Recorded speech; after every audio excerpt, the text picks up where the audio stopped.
এইবার তো দিশা এলো, দিশা এসে আমরা সবাইকে আবার ভূত করে দিল, ভূত একদম একদম ভূত বানিয়ে দিল। দেখো বন্ধুরা, চিনতে পারছি এটা কত সকাল বুঝতে পারছো বন্ধুরা, এখনো কিন্তু ভালো করে দিনের আলো ফোটেনি দেখো। আর দিদিভাইকে তোমরা দেখতেই পাচ্ছ, নিজেও রং মেখে ভূত, আর আমাকেও দেখো রং মেখে ভূত করে দিয়েছে পুরো একদম।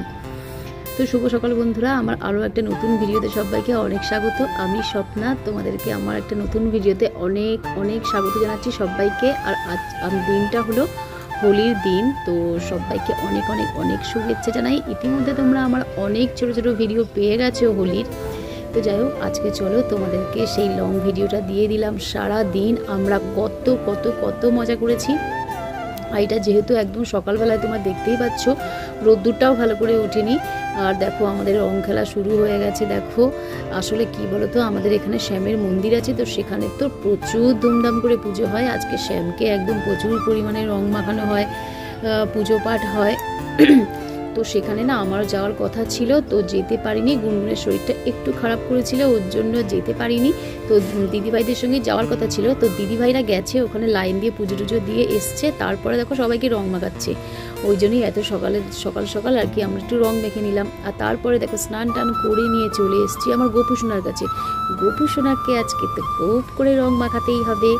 তো দেখো যে পাঁচ রকমের আবির আমি কিনেছিলাম, তো সেই 5 রকমের আবিরই গোপু সোনাকে একটু একটু করে সব রকমের আবির দেখো গোপু সোনাকে মাখিয়ে নিলাম। আর গোপু সোনা আজকে একটা নতুন জামা পরেছে, কিন্তু এই জামাটা আমার নিজের হাতে তৈরি, তোমাদেরকে ভিডিওতেও দেখিয়েছি।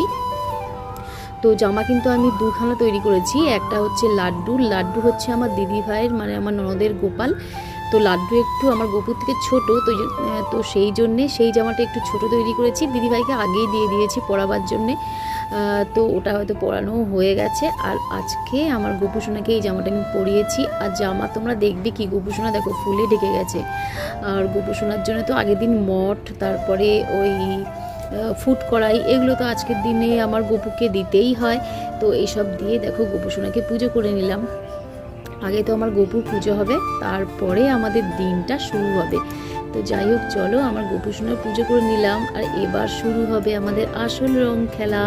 তো রং নিয়ে চলে এসেছি মায়ের এদিকে দেখো, কারণ বড়দের পায়ে তো আগে রং দিয়ে একটু প্রণাম করে নেব। মা, বাবা, মাসিমণি, কাকা সবাই আছে। আর এদিকে দেখো ওকে একটু রং মাখিয়ে নিলাম। তারপরে গুনগুনের বন্ধু, তো এখন আমাদের সঙ্গে সবাই একসঙ্গেই আমরা থাকি। তো ওকে তোমরা হয়তো ভাববে নতুন, চিনতে হয়তো পারবে না, ও আমাদের পরিবারের একজন। আর ওর না অনেক গুণ আছে, ও কিন্তু নিজে হাতে করে আবির তৈরি করেছে, যেটা